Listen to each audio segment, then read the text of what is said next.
Damas y caballeros, chicos y chicas, niños de todas las edades, bienvenidos al Blower Zeppelins, Berserk, Bobcat, Saloon, con el pensamiento correcto de un cerebro izquierdo, haciendo el trabajo que los American Media Maggots no hacen, operando detrás de las líneas enemigas de la California ocupada, en vivo y en directo, desde Estudio 23, de la vasta, rica, voluminosa y detestable SHR Media Network. Aquí está la mayor decepción de SHR, el Zeppelin Bloviating. I have come here to chew bubble gum and kick ass. And I'm all out of bubble.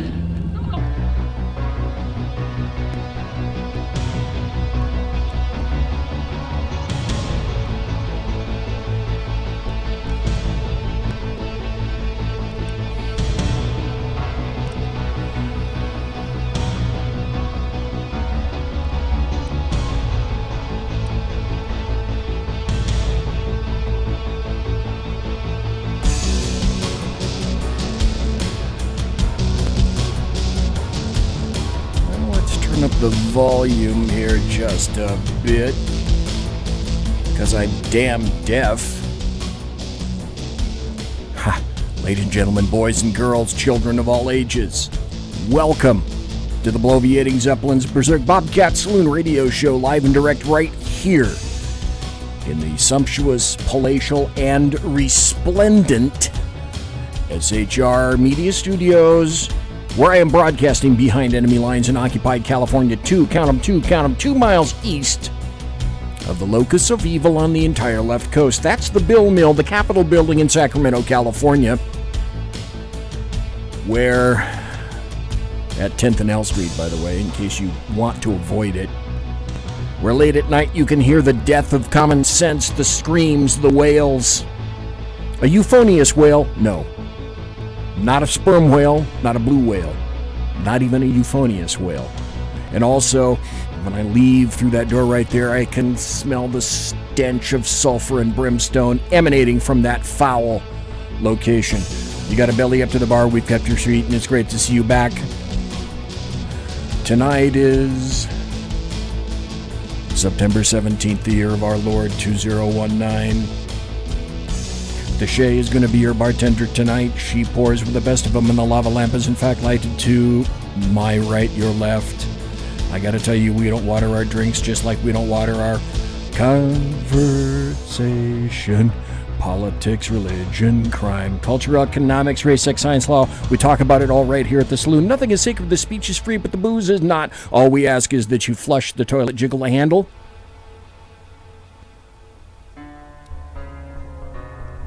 And don't forget to tip your waitress.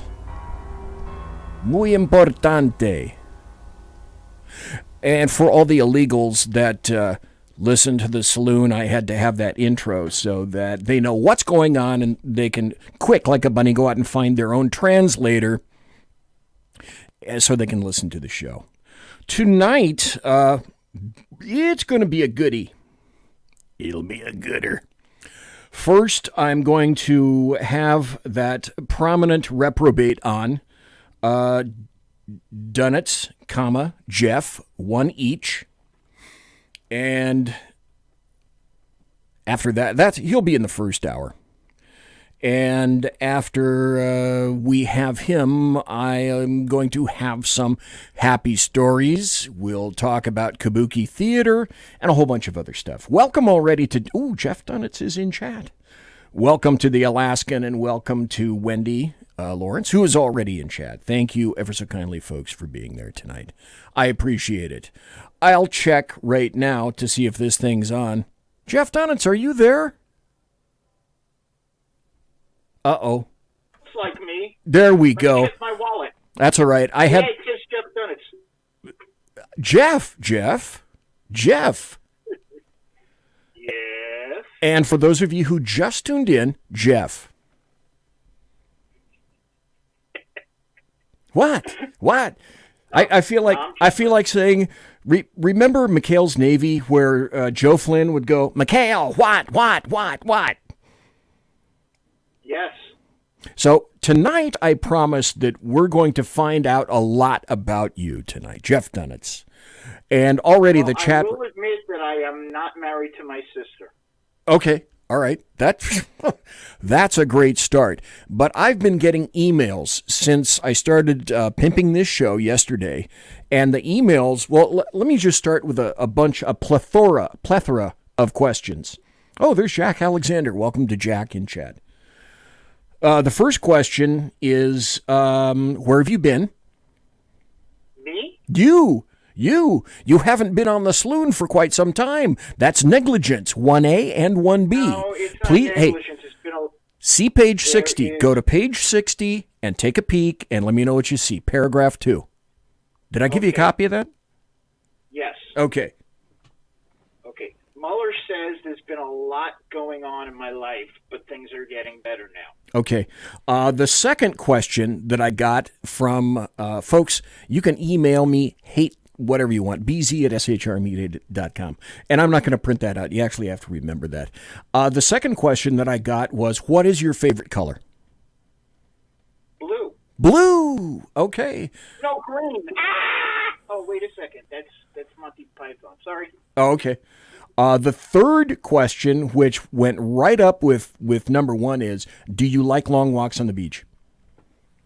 No. Okay. The fourth question is, are you nice to dogs? I love my puppy. What kind of dog do you have? I have a golden doodle. Oh. Whose name is Seuss, which is Hebrew for horse. Okay. Please explain, sir. Lucy, time to explain. What is that? Something doodle. Oh, golden doodle. It's half golden retriever and half full-size poodle. Oh, because, folks, poodles, actual standard poodles, are big dogs. Yep. And so are golden retrievers. Yes. And they're non-allergic dogs, and my wife is allergic to the allergic kind of dogs. Okay. So am I nice to dogs? I love dogs. Okay. All right. The fifth question was, do you tip well? I 20%. All the time, even if the service is bad? Yeah. Sometimes I give more if the service is exceptional. Okay, so what would you consider, in the Jeff Dunitz world, what is exceptional service? Filling your water, pouring you more drinks, what? Exactly. Always asking me if it's okay. It depends. The food taking a long time isn't their fault. It's the, kitchen's fault. So, no, that's true. That's true. So, no bugs in the salad. Oh, listen, we cannot minimize the importance of that. Yes. Even though it's more protein, it's just not what I like. No, that's true. Especially if, what's that, the TV series that I'm kind of maybe sort of addicted to, Naked and Afraid, they eat bugs all the time on that. Have you ever watched that? Actually, no, but you know what I'm kind of addicted to? Uh-huh. Restaurant Impossible. Restaurant Impossible. Oh, isn't that the dude with the bald hair and the glasses that does the motels? Or is that somebody else? Well, bald hair, glasses, was Special Forces in Great Britain and a chef, and he helps revive restaurants.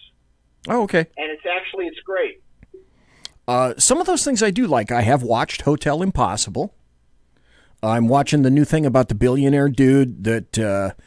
I can't even think of the guy's name, but he wants to see if in, 90 days or something like that he can make a business and make it be worth $1 million. Oh, Undercover Billionaire. I missed it today. That's it. I missed it today. Undercover Billionaire. That's the other one that I like to watch.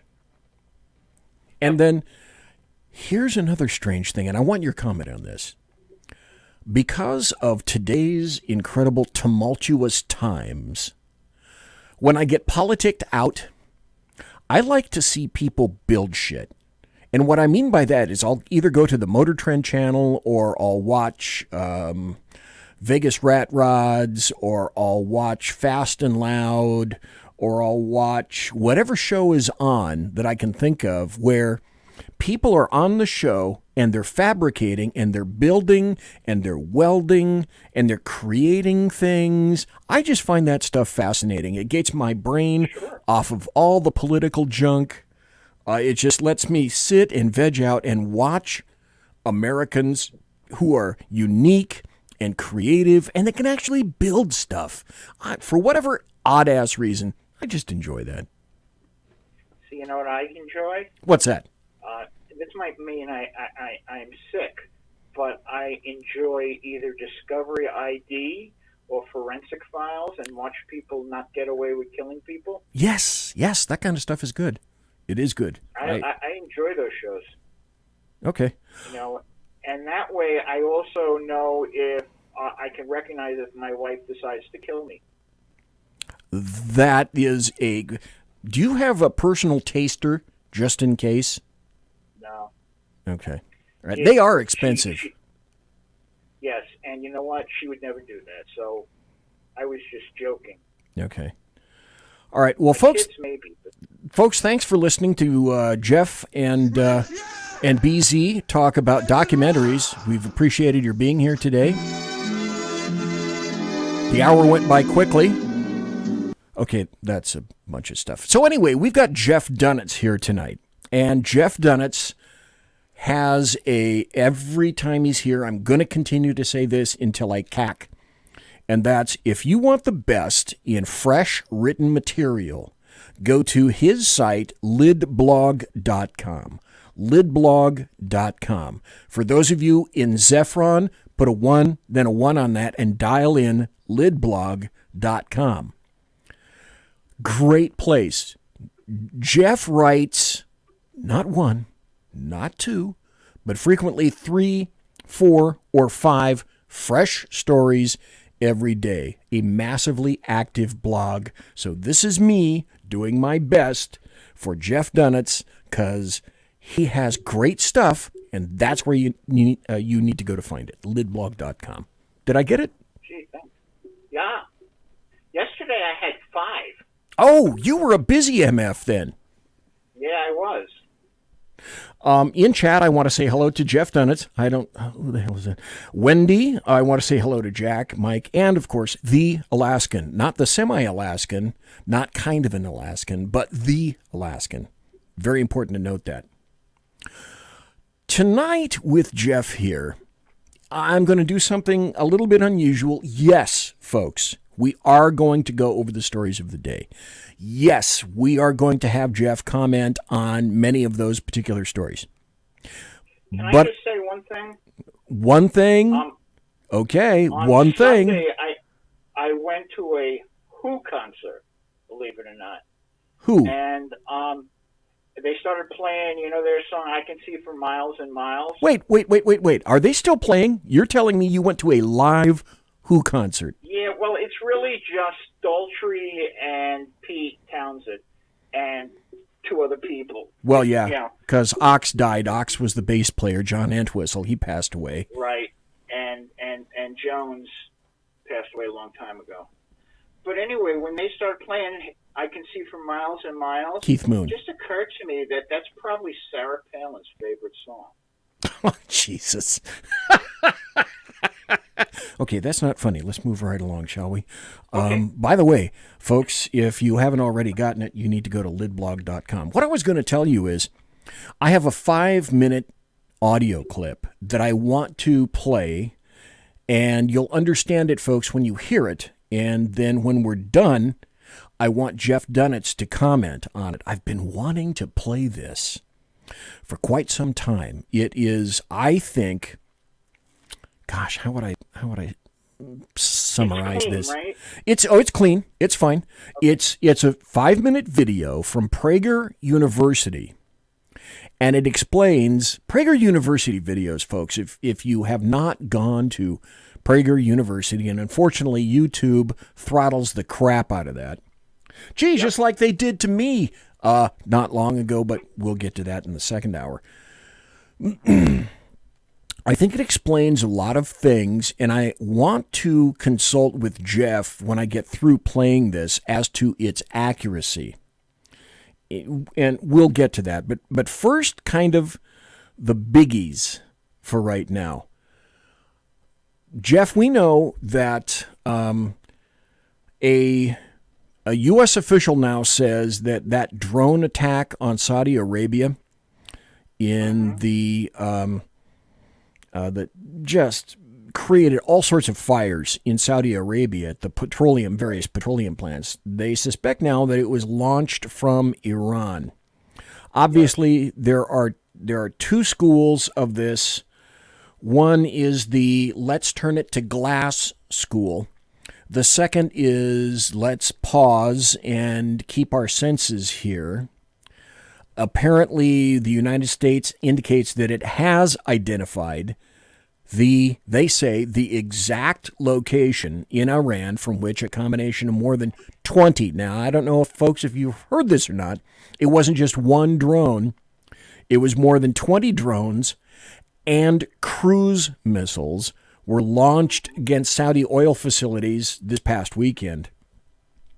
And they believe that they have tracked back these trajectories to locations in southern Iran at the northern end of the Persian Gulf. The first thing that came to my mind, and Jeff Dunitz, this is where I'd like some of your input, perhaps you know, is did anybody think or wonder when you heard this over the weekend something similar to where the hell were Saudi Arabian air defenses? Coupled with, gee, haven't we been sending lots of techno stuff to Saudi Arabia, perhaps even including some Patriot missile arrays? And it's sort of an if-then equation. If we have, then why weren't they able to do something in terms of protection? Did you think anything about that, Jeff Dunitz? Yes, I did think. And I don't know why. Okay, I thought we just started to send Patriot missile batteries to them. But, I don't think they expected Iran to do that. No, that was a ballsy move. That was an incredibly ballsy move. And, of course, Iran said, nah, we didn't do anything. No, that wasn't us. See, the other interesting thing is that they wanted it that there would be less oil. So people would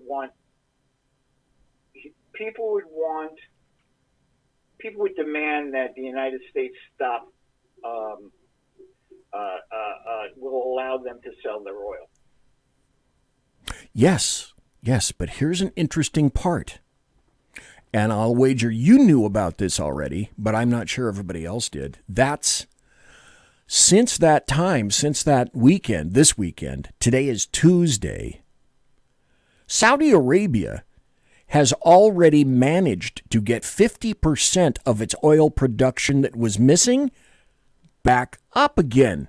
Go back to this weekend. Weren't they saying, Jeff Dunitz, that, oh, listen, we're going to take it so in the shorts, it'll be $100 a barrel gasoline in just a week or less. And guess what? Oil. They weren't saying that. The United States mainstream media yes. was saying that. Yes.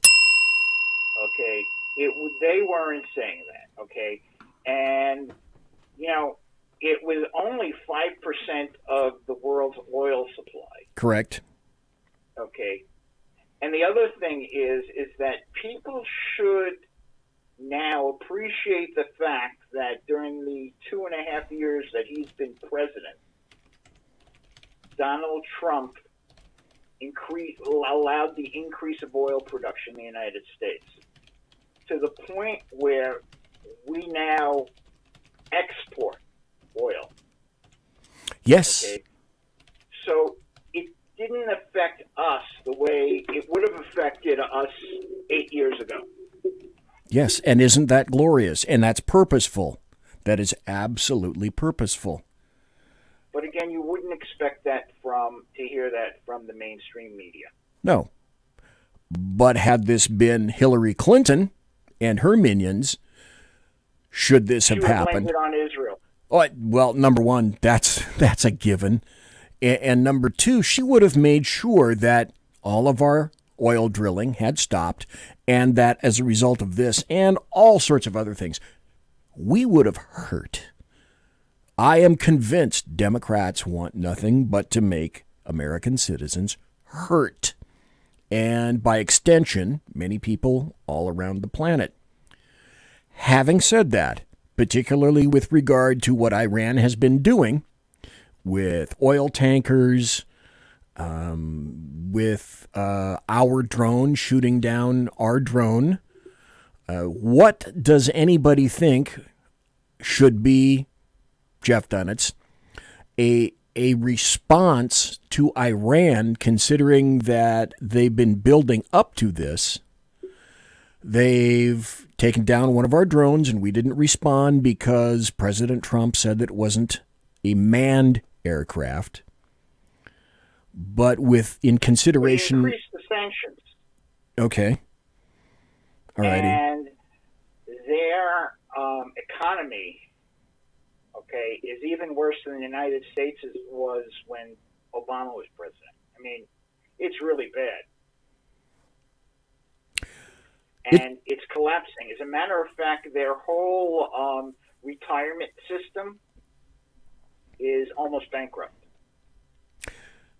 It's interesting. Tulsi Gabbard said that President Trump is making the United States what she called Saudi Arabia's bitch. And after that occurred, the I think it was Aramco, the Aramco oil facility was struck. She decided that she was going to go out on Twitter and make that announcement, which is kind of strange. Any thoughts about it? I did not see that coming from Tulsi Gabbard. Well, I did. She's incompetent, and she has no idea what the leader of the free world is supposed to be. Okay, and one of the things that one would expect the leader of the free world to do is to ensure that the flow of oil to the rest of the world remains flowing. Okay, and it's in the United States' interest to make sure that happens. So it's not that we're Saudi Arabia's bitch, but we're protecting our allies, like Great Britain and Europe and those places that rely on Saudi Arabian oil. We, as you pointed out, Jeff Dunitz, we are more immune than I believe we ever have been in my past to the ministrations that occur and the deprivations and the depredations that occur over in the Middle East.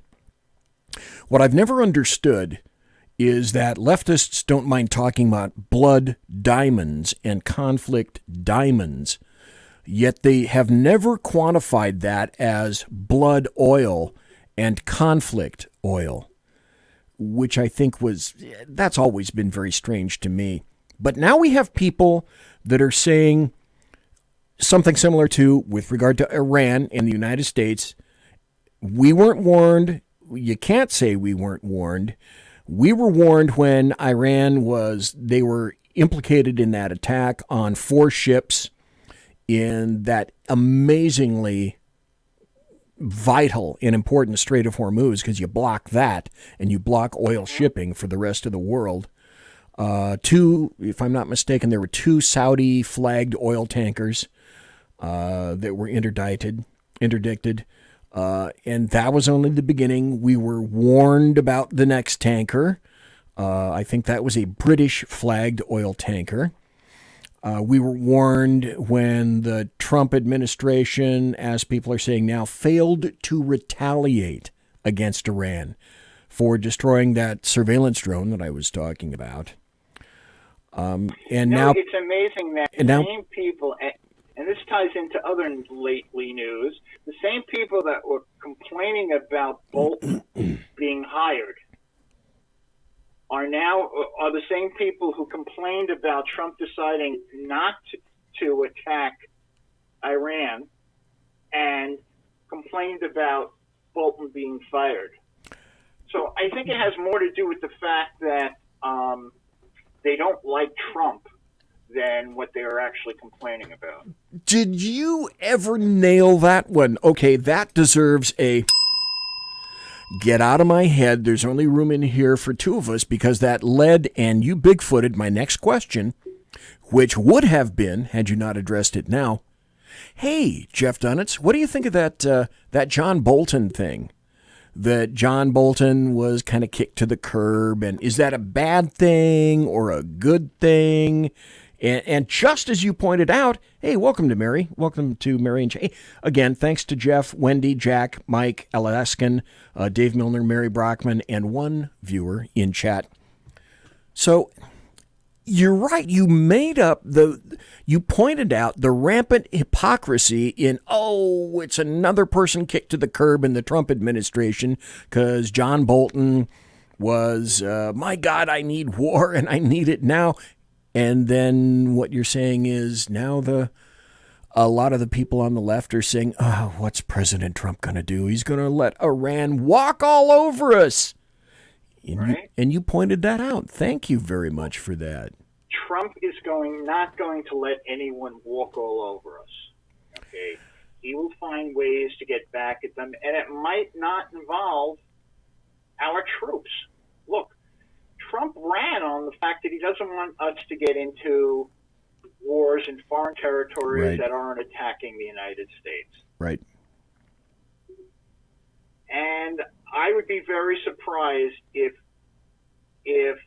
he attacked Iran right now. Okay. And before he does anything, he's going to be talking to Britain and France and the other cowards in Europe. Yeah. That are really going to be affected by this oil thing, who have not decided that they're going to go energy independent. Well, there's more than that. It's also the people who are still in the JCPOA. Okay? And they are upset that Trump pulled out of it. Even though it's a deal that prevents, that actually ties the hands of everybody but Iran. Basically. So what you're saying is what you're saying that further sanctions will help? I guess so. If there are more sanctions to do, I don't know how much. That's the point. That's the question. That's why a lot of people are saying and are questioning now. With this situation, yes, we weren't attacked directly. I mean, they'd have to send something across the pond. Indirectly, we were, because Saudi Arabia is an ally. Our ally. Yeah, air quotes. Which I find very interesting because they're just about to name, apparently, that large Saudi Arabia individual who was directly linked with 9/11. And of course, because it was 9/11 last Wednesday, people are making that connection now is, why are we doing anything with Saudi Arabia? Because they have proven to be, if they're an ally, they're one of the worst allies we could possibly feature. And I find it interesting that that has been brought up, of course, because it's close to 9/11. Well, name me an ally that isn't on the bad side. Well, and certainly in the Middle East. Oh, God, that... And of course, Jeff, we're going to have to go to a break here in a second. We got about one more minute. Remind me, because I haven't, and I don't know if you have, I haven't been keeping my finger on the pulse of what's been going in Israel with regard to Netanyahu. I don't know if there's any information or any updates about that, but I'm going to ask you about that when we come back. Okay. And also when we come back, I want to play that 5-minute audio clip and then get Jeff's, because I think this is a wondrous summary of, okay, I'll Bigfoot myself right now, about what's happening historically with regard to Israel and Palestine. And when I say Palestine, this is me on video going air quotes, Palestine. Folks, we are listening to the scrumptious Jeff Dunetz. He is incomparable. He kind of disappointed me. He appeared on the Ed Morrissey show. I thought I had him here, but no. Ed Morrissey is great people, and I wish I would have known because needed to warm up. I really, I'm gonna throwing pitches in the bullpen before I come into the real game. Thank you very much. Folks, this is Jeff Dunetz. I'm BZ, and we'll be right back after this. Jack, listen up to this one, okay? Conservative media done right.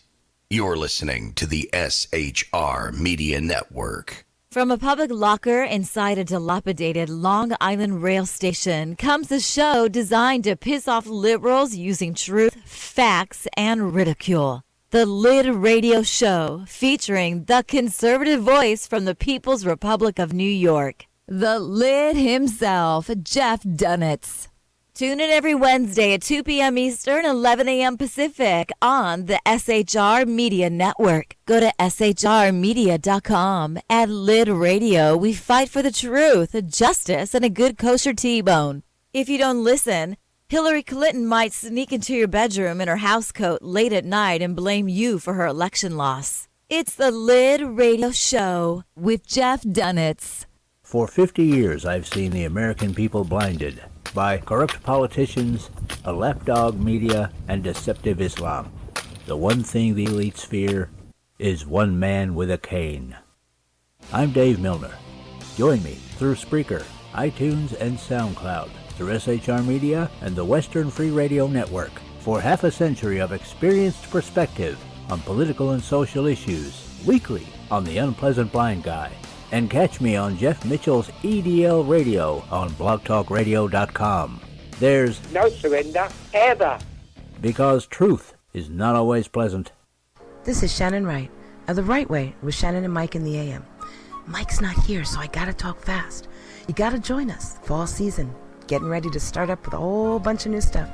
News and food and politics and sports and entertainment and a whole bunch of stuff. But wait, Mike's coming. I gotta go. Remember, Shannon and Mike in the AM on SHR Media, Monday through Thursday, 7 to 9 a.m. Make sure you tune in. Featuring right thinking from a left brain and doing the job the American maggots won't. BZ is fundamentally changing America one diaper at a time. Just when safety pin manufacturers are running out of metal for the diapers of the leftists, where the speech is free, but the drinks are not. The bloviating Zeppelin's Berserk Bobcat Saloon can be heard every Tuesday and Thursday night, commencing at 11 p.m. Eastern and 8 p.m. Pacific, where pushback is a requisite art form in and of itself. Let your ossicles be truly liberated when you listen to the bloviating Zeppelin's Berserk Bobcat Saloon, only on SHR Media Network. No ferrets were harmed in the making of this ad. Join me, Jack Alexander, for the Jack Alexander Experiment podcast, as I take a unique outsider's look at the issues affecting the USA. I fearlessly take on the issues that everyone else is too scared to touch. The Jack Alexander Experiment podcast is available wherever good podcasts can be found, like Spreaker, iHeartRadio, and Google Podcast.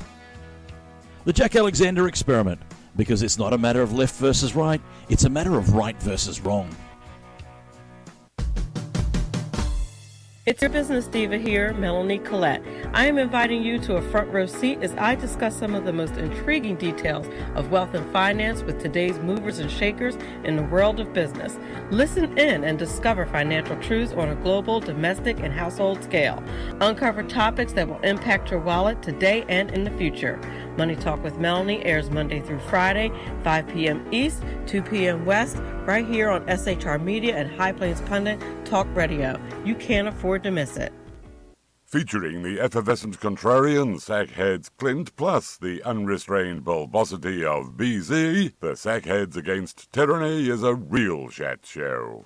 Doubling your late-night conservative talk show pleasure with double the hosts, you can listen every Wednesday night at 8 p.m. Pacific, 11 p.m. Eastern. Please note, some content may have settled during shipping. Member FDIC, batteries not included, warranty voided Montenegro. Conservative media done right. You're listening to the SHR Media Network. I love that. That last guy, I found him.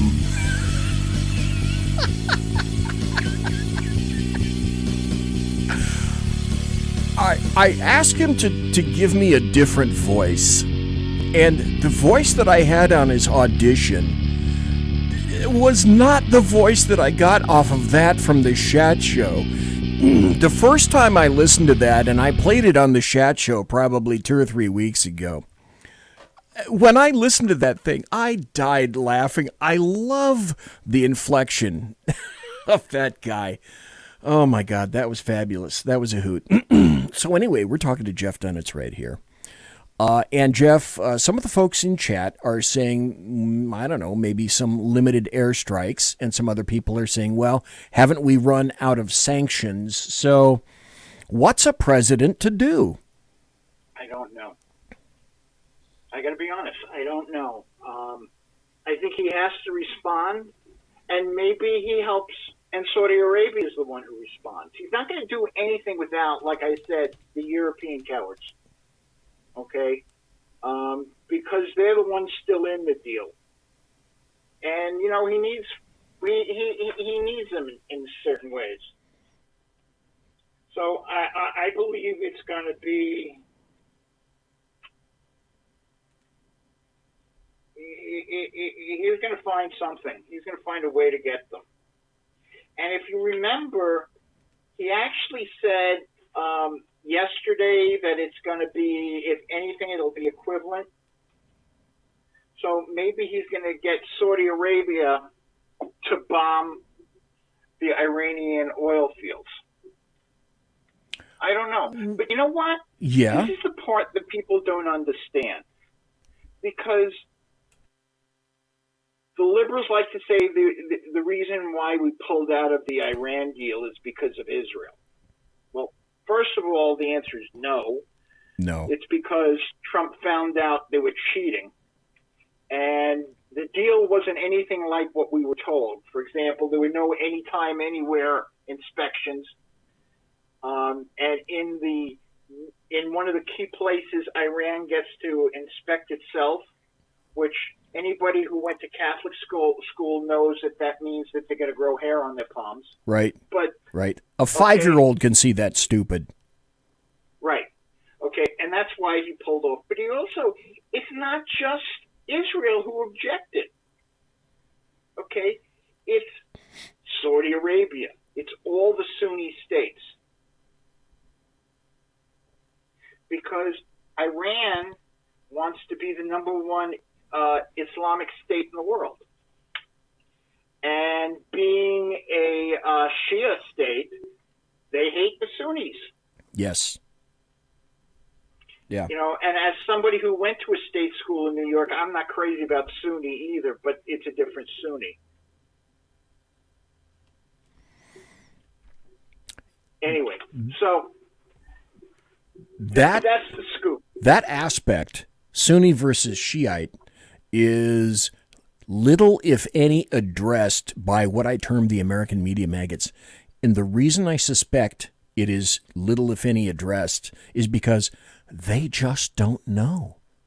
They're not. Oh, they know. Do you think so? I'm not sure that they know the difference. I really... They didn't. They were... Remember when Bush was president and went into Iraq, they were saying he doesn't know the difference.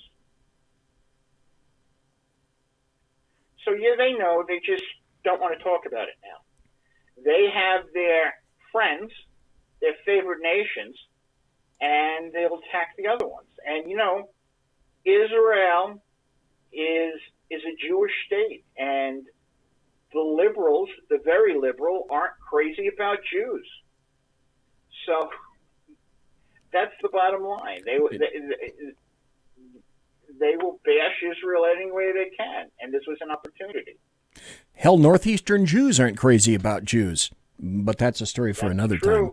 That is true. Well, yes. And you and I have spoken about that at length here. Thank goodness. And just a message to Jack: that was too punny. Nicely played. Folks, what I'd like to do is play a five... Knew Sunni. I'm sorry. If you knew Sunni like I knew Sunni, what a go. Well, and, yes, that's right, Dave. I am not lefty. Well, right. The lefties aren't crazy about Jews. And we know that. Just look at the Democratic Party. Think about it. It's very true.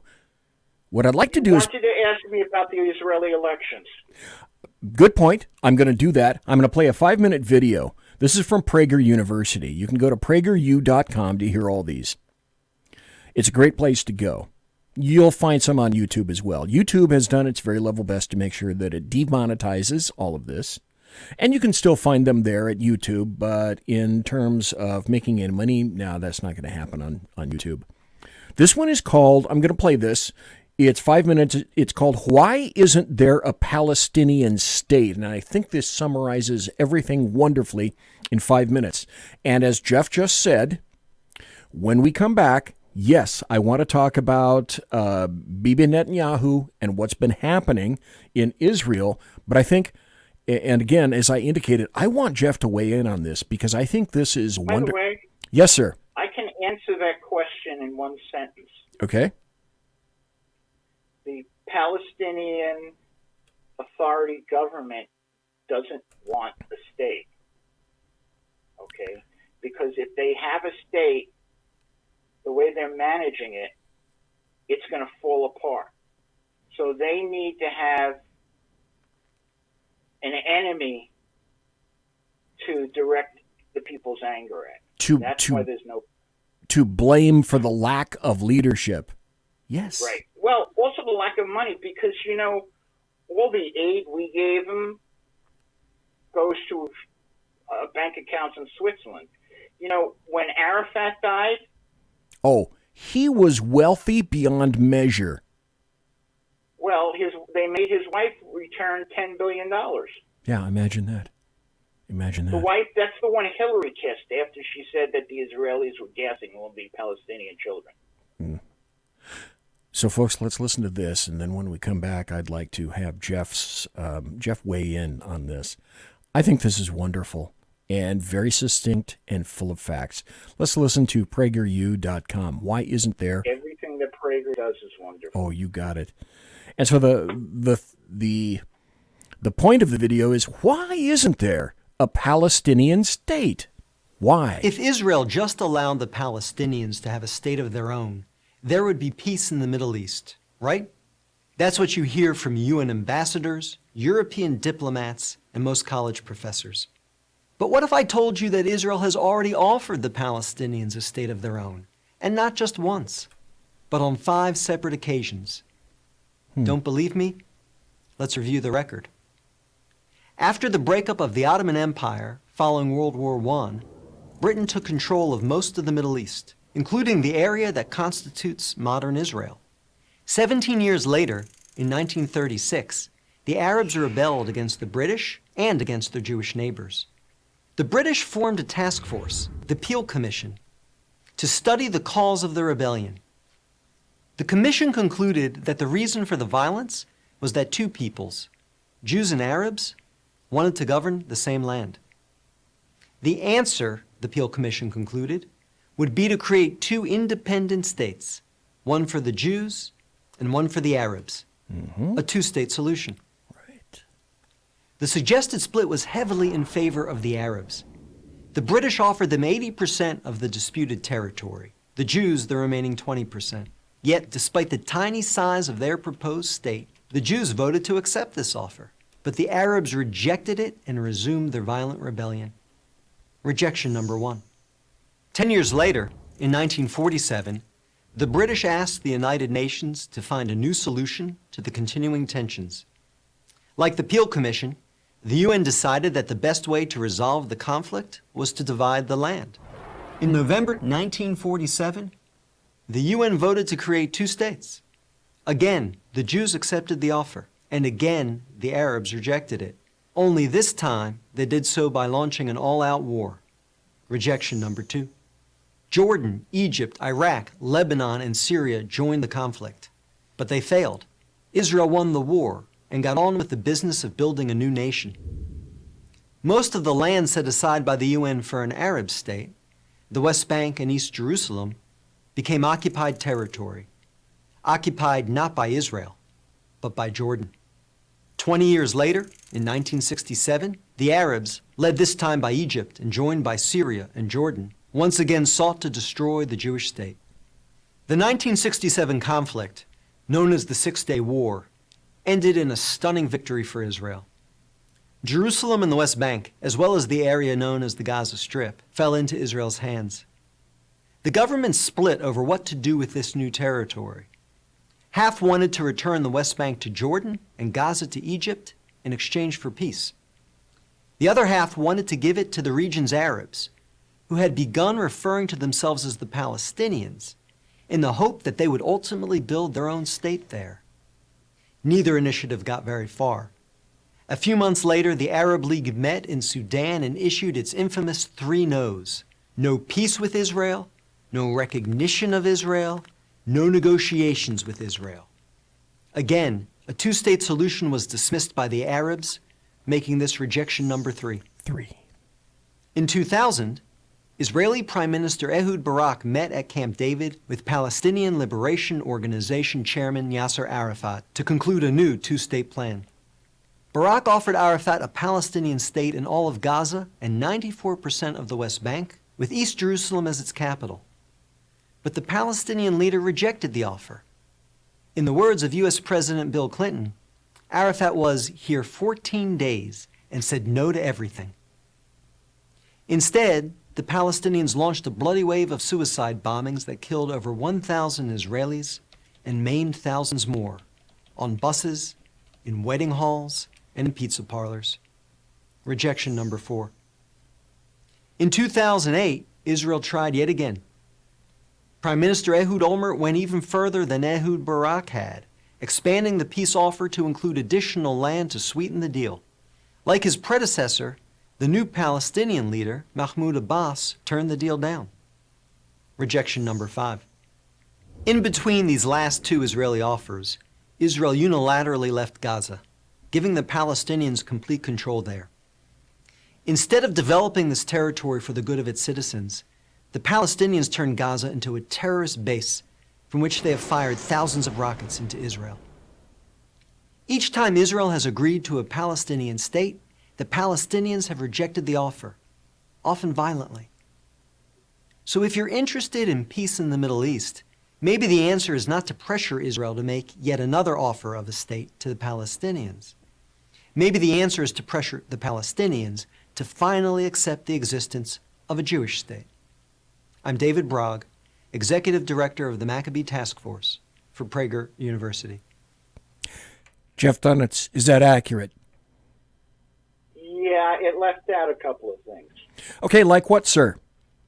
Like what? You know, people say, well, why does Israel have to be recognized as the Jewish state? Mm-hmm. Well, UN Resolution 180, which is the one that created the partition, created an Arab state and a Jewish state in Palestine. Therefore, Israel, because of the UN, is a Jewish state. Okay, that's one point. The other point is that well, part of it is what I said, is that they want the money. They don't want peace. And number 4 and 5 kind of proves that. And the reason why there was very little negotiation going on during the Obama years is because of Obama. Yes. Because there was a deal between Ariel Sharon, who was the prime minister at the time, and President Bush, that Israel can add apartments to existing settlements, what they call it, communities, as long as they didn't take any more land. And And when Obama became president, and Hillary became Secretary of State, she said that deal never existed and started beating up Israel over the quote-unquote settlement. Even though the Palestinians were negotiating with Israel, building more in settlements, for a decade. And the Palestinians, who don't want peace anyway, said, see, we can't negotiate until Israel stops building. Do you know that in 2010, Barack Obama beat up the Israelis because in those, what he called settlements, what I call communities, they added bathrooms to some of the apartments. That was building in the settlements in his mind. Okay? So the reason why there was no negotiations during that period, during the last, the Obama time, was because of Obama. He gave them an out. They don't want.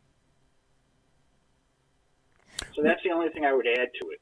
Well, Obama was no friend of Israel in the first place.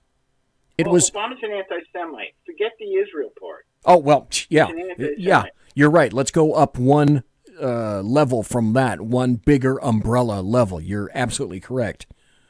The Democrats point out the fact that it was Russia who interfered in elections. And it was Russia. Trump is nothing but Putin's poodle. And yet one thing we already know is that during the Obama administration, domestically in the United States, in Pence's state in Indiana, Homeland Security tapped the election machines in Pence's state in terms of elections. Well, that's interference. The other thing that they conveniently forget, as you and I have already discussed, is that Obama, his administration, threw cash across the Atlantic into Israel to make sure that Netanyahu's opponent was able to defeat Bibi, which of course he did not. If that's not trying to influence an election in the United States, or an election by the United States, specifically the Obama administration, then I don't know what was. Yeah, but you see, you forget. Obama is the second coming. Yeah, not anymore. I think people would have been content to have Obama. I truly think people would have been content to have Obama back as a third term, another FDR. Well, that was also an anti-Semite. Do you know that he didn't want any of the Jews to come from Germany into the United States because he felt that the United States had enough Jews anymore already. But anyway, let's talk about one more story. Okay. First, I have to lead with this question, Jeff Dunitz. Can journalism ever be brought back from the grave?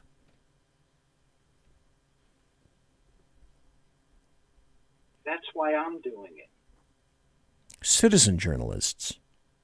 What I mean by that is this past weekend, the New York Times came out and embraced a book by a couple of women who were doing their level best to make sure that there was another accuser embraced by leftists, Democrats, and the American media maggots to attempt to lend fodder to the impeach Kavanaugh movement until it was discovered that not only was this woman not raped by Kavanaugh,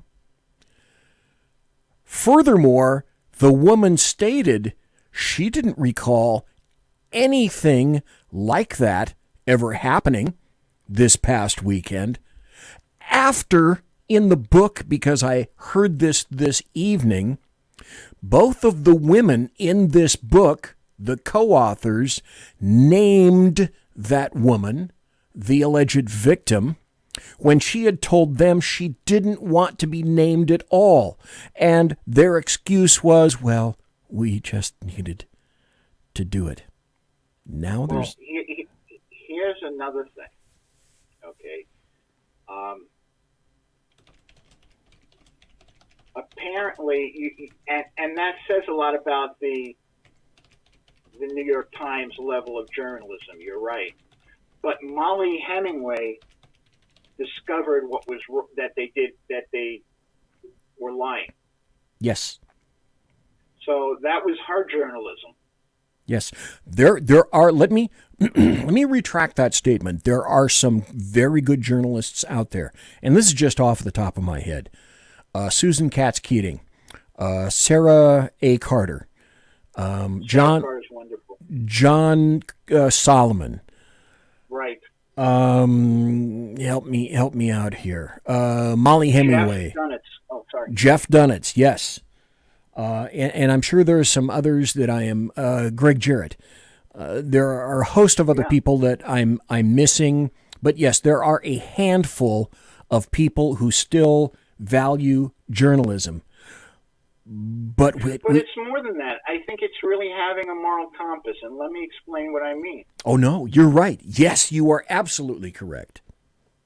When I broke the Helen Thomas story and ruined her career, okay, and I always double-checked everything I did anyway, but I realized what the kind of power I can have.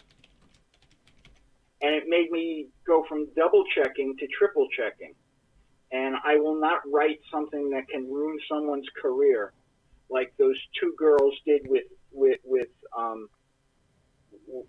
the justice unless I am absolutely 100% totally sure it's right.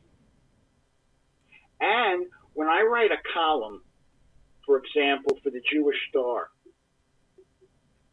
and if they're changing any of the facts in it or taking out any of the facts in it, my publisher sends a copy to me and asks me to read it to make sure it's okay. Now, if that happens with a weekly Jewish newspaper, I am sure that happens with the New York Times. It's kind of like a standard practice. Okay? I took out some facts. You agree with the way it looks now? So they had to know that the section that was the mitigating factors that she never knew, that they had to know that it was taken out. Now, you know what their excuse is now? She was drunk at a party. So of course she's not going to remember. I'm sorry. I don't care how old you are and how drunk you are. Some guy flashes his you-know-what at you. You're going to remember. You know what I'm saying? Well, it got worse for the New York Times in the worst possible fashion. Yeah, but the other thing is, if it is true, I really feel bad for Justice Kavanaugh. Because there's something wrong with it if he flashes his manhood and it's not impressive enough for someone to remember. Think about that. Well, over the weekend and then yesterday and today, things were looking really, really bad for the New York Times. And, you had to ask yourself, okay, and I ask myself this every day, how can things get worse? Well, for the New York Times, it got worse. What happened then is that word from the two writers of the piece that, at least according to them, the detail about the woman not remembering the incident, it was in their original draft, and the editors of the New York Times took it out. Well, but they should have known it was taken out, is what I'm saying. Yes. So I don't buy that. Well, they're going to do whatever they can to resurrect their story because their book is on the line. And that means bucks to them. There are two more things, though. Apparently, the story was such baloney that the Washington Post had it a year ago. Yes. And they said, this is too stupid to publish. Yes, and refused to run it. And the New York Times decided to pick it up and go fullback with it. Wonderful. Right.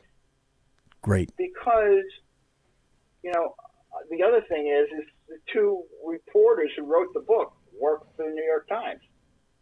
Well, you got to promote your own. If you can't promote your own, who can you promote?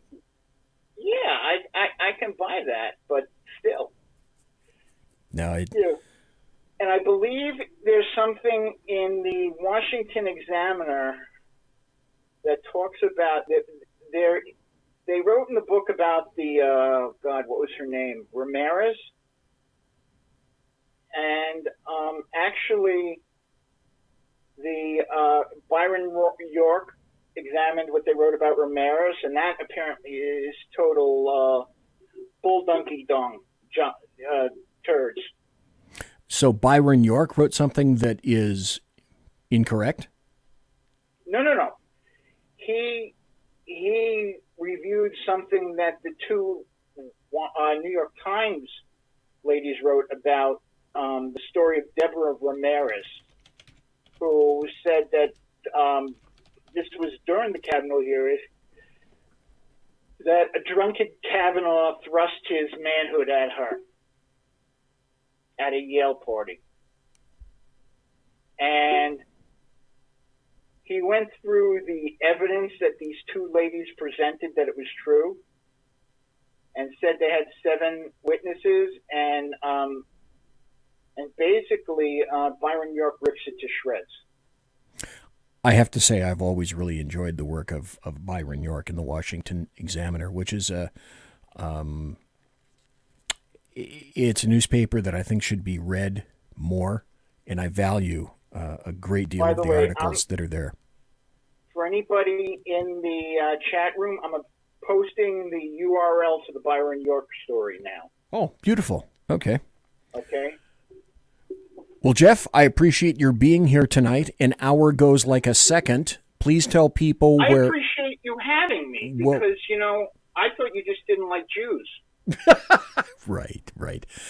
Tell folks where you can be found, where all your great articles are located, sir.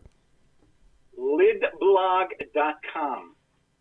And folks, I am in Major League Facebook jail.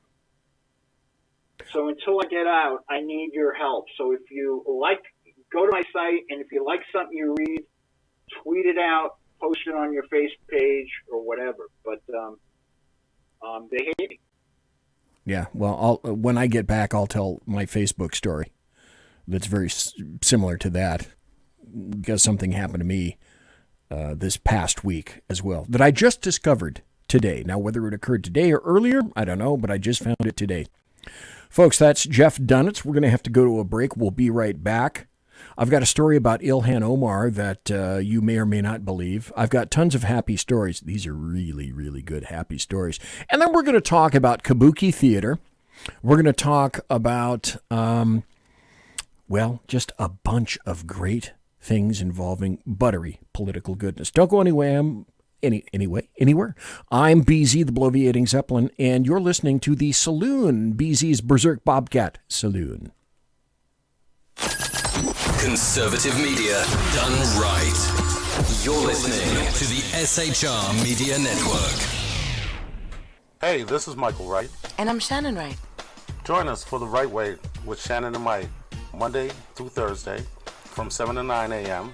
right here on SHR Media. Why are they joining us? For fun things like sports, politics. Oh, maybe some news and entertainment? And all kinds of other things. Money and recipes and events, all kinds of stuff. Yeah, so join us Monday through Thursday, 7 to 9 a.m. here on shrmedia.com.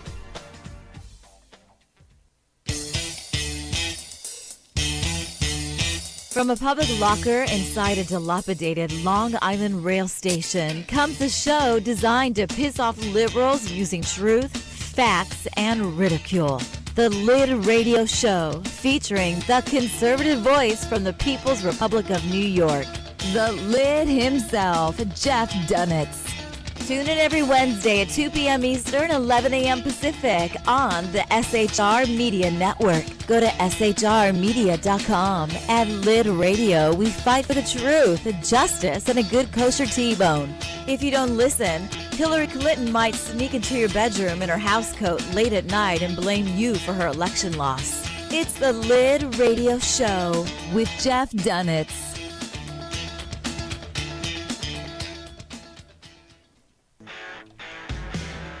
Hey girls, Carry Girl Gear is here. More and more women every day are concealed carrying, participating in competitive shake and getting firearms training. It's not a boys club anymore, and we don't have to shop in their stores anymore either. Finally, a cool and unique clothing line just for women. Dope tees and hats for the patriotic, concealed carry, and 2A girl. So what are you waiting for? Go check out carrygirlgear.com today. It's your business diva here, Melanie Collette. I am inviting you to a front row seat as I discuss some of the most intriguing details of wealth and finance with today's movers and shakers in the world of business. Listen in and discover financial truths on a global, domestic, and household scale. Uncover topics that will impact your wallet today and in the future. Money Talk with Melanie airs Monday through Friday, 5 p.m. East, 2 p.m. West, right here on SHR Media and High Plains Pundit Talk Radio. You can't afford to miss it.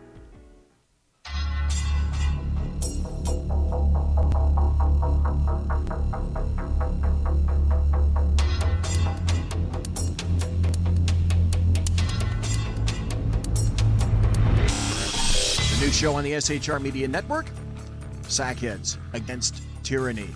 On shrmedia.com. Go there quick like a bunny, 11 p.m. Eastern, 8 p.m. Pacific every Wednesday. Live and direct on the SHR Media Network. shrmedia.com. Be there.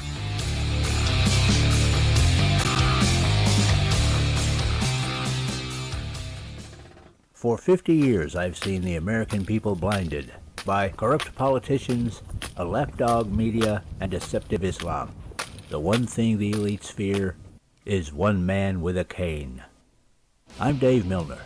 Join me through Spreaker, iTunes, and SoundCloud, through SHR Media and the Western Free Radio Network, for half a century of experienced perspective on political and social issues, weekly on The Unpleasant Blind Guy. And catch me on Jeff Mitchell's EDL Radio on blogtalkradio.com. There's no surrender, ever. Because truth is not always pleasant. Broadcasting behind enemy lines in occupied California, a mere 2 miles from the state capital, the bloviating Zeppelin's Berserk Bobcat Saloon radio show can be heard every Tuesday and Thursday night at 8 p.m. Pacific and 11 p.m. Eastern, only on the SHR Media Network. Go to shrmedia.com to listen. You can also watch on the SHR Media Facebook page and the SHR Media YouTube channel. No goldfish were abused in the making of this ad. Conservative media done right.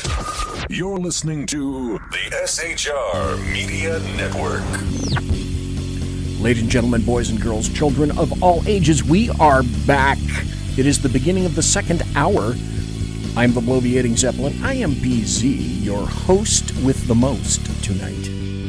Late night conservative talk right here.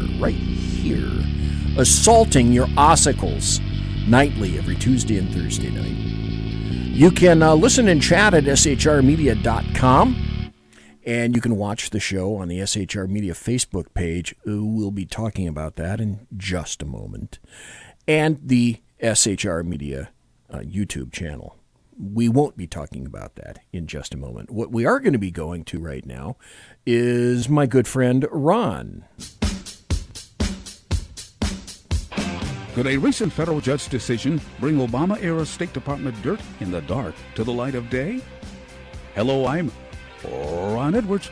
On today's page from the Edwards Notebook, thanks to federal judge Royce Lambert, who's sickened by the State Department's willingness to tell a bunch of lies and cover up for Mrs. Clinton's illegal actions, the judge granted additional discovery to Judicial Watch in the Hillary Clinton email cover-up scandal. Judicial Watch has released the transcript from their hearing on August 22, 2019. where U.S. District Judge Royce Lambert granted significant new discovery to Judicial Watch on the Clinton email issue. Judicial Watch versus U.S. Department of State, also Senate Finance and Homeland Security Committees, released documents revealing that Clinton IT aide Paul Combetta copied all but 4 of the missing emails to a Gmail account that does not appear to have ever been reconstructed and searched. Judge Lambert also criticized the State Department's handling of the production of Clinton's emails, in this case stating, quote, "There is no Freedom of Information Act exemption for political expedience, nor is there one for bureaucratic incompetence." Could true justice be next? I'm Ron Edwards. And we will meet soon on yet another page from the Edwards Notebook. I came across this. Someone referenced this to me. I heard it, and I thought, I find stuff all over the place. And I found an actual, real, honest political ad. This is the most honest political ad I have ever located, and it's for a guy named Gil Fulbright. What does Gil have to say? Hi, I'm Gil Fulbright. The people that run my campaign, they've made this commercial, and I'm in it. This campaign, it's not about me. It's about crafting a version of me that'll appeal to you. There you go. A version that visits random work sites with paid actors pointing at things. Yeah. A version of me that doesn't find old people loathsome or pointless. Has a conventionally attractive yet curiously still family. Listening to my constituents, legislating, these are things I don't do. What I do is spend about 70% of my time raising funds for re-election. True. I'd do anything to stay in office. My name's Gil Fulbright, but hell, I'll change my name to Phil Goldbright, or Bill Fulbright, or fill up my mouth with farts. These are the things that are important to me.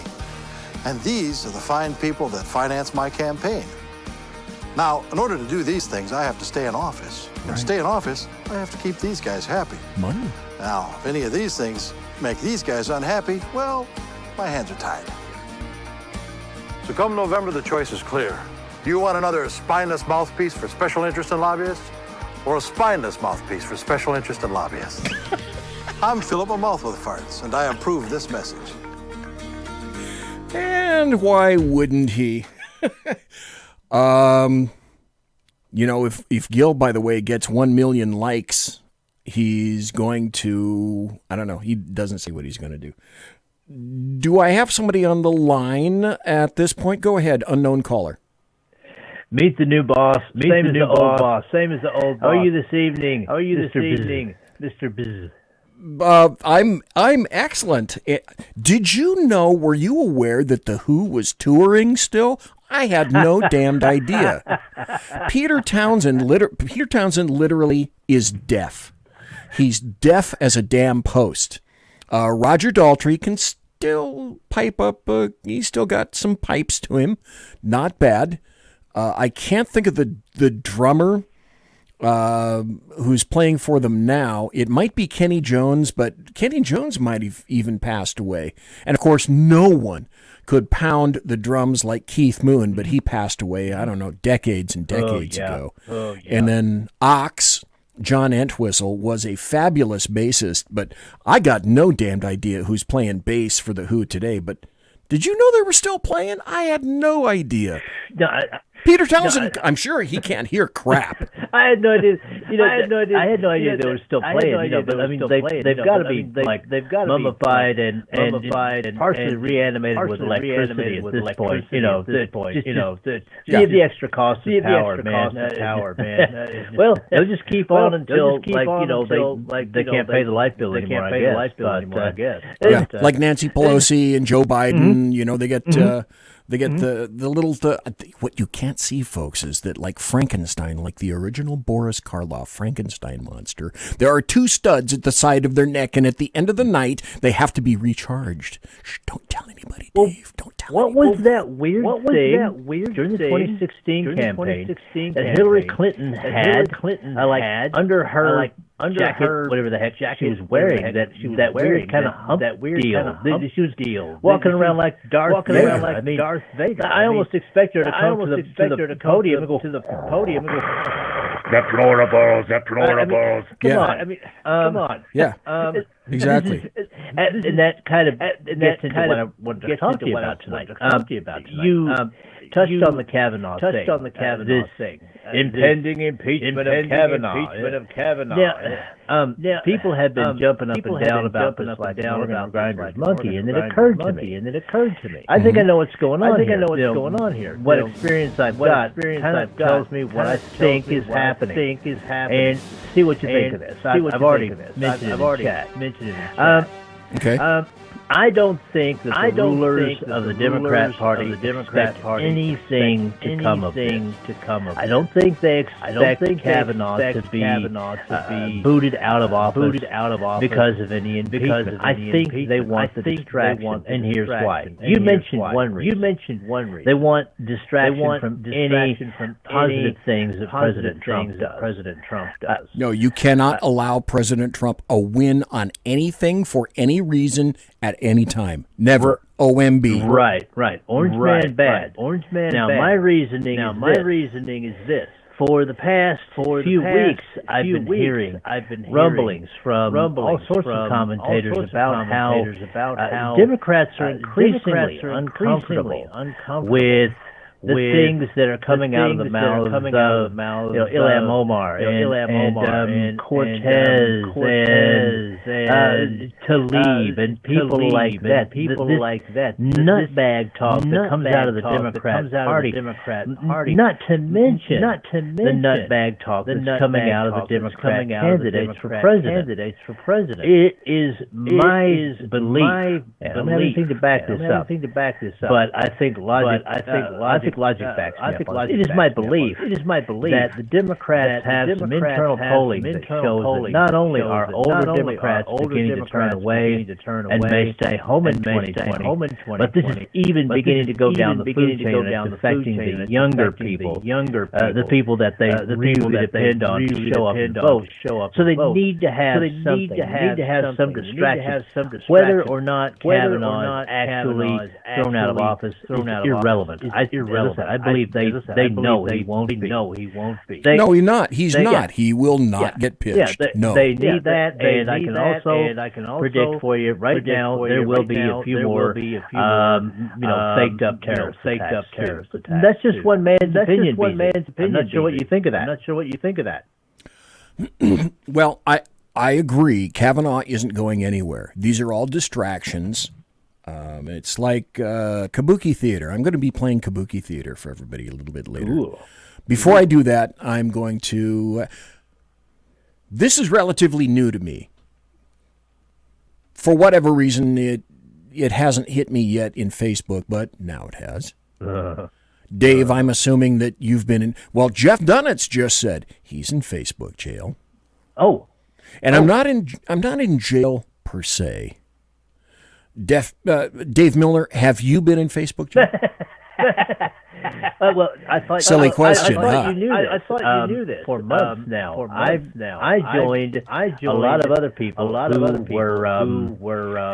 were fingered by Hope Not Hate, which is the UK version of the Southern Poverty Law Center, and there was a massive number of accounts, mine among them, that were just plain disabled. I'm not in jail. As far as Facebook is concerned, I've been executed. Okay. Wow. All right. So I'm on MeWe and but listen, I just want to say to you, domo arigato, and I will go away now and let you continue to do that voodoo that you do so well. Thank you very much, sir. God bless. Thank you. Who do that voodoo like you do? Bennett Turf. A flea and a fly and a flew were imprisoned, so what could they do? Said the flea let us fly, said the fly let us flee, so they flew through a flaw in the flue. You try saying that very easily.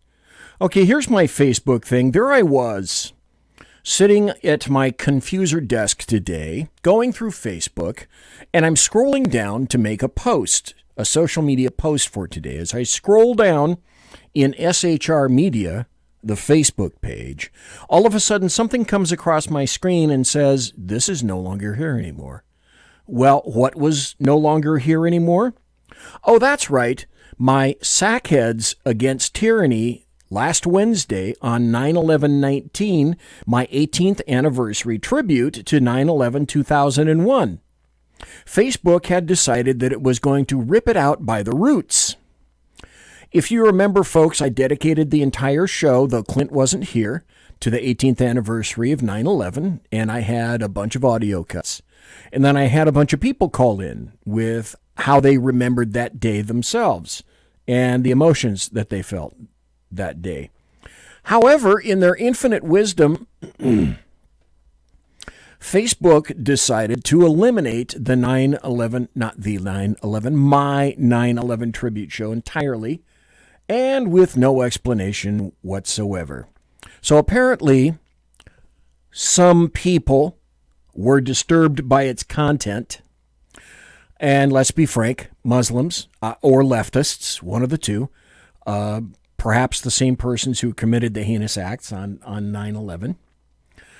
So this is our world now. I have not been killed from Facebook, but if you want to listen to my show about 9/11, where actually it went on for 2.5, almost 3 hours after Sackhead Sean got here, and we had a continuing discussion about the situation.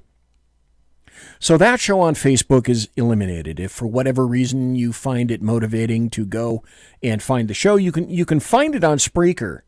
Go to Spreaker.com and enter in the field Berserk Bobcat, Sackheads Against Tyranny, and you'll find the show. But Facebook, nah, it's gone. Like I say, this is our world now, where leftists, essentially in concert with the religion that wishes to eliminate all of, essentially, Western civilization, they're working hand in hand to eliminate history and replace it with whatever. It's either that, that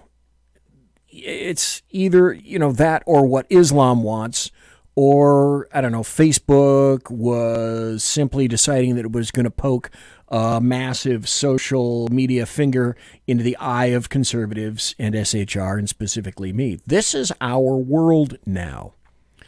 And it's going to get worse before it gets better.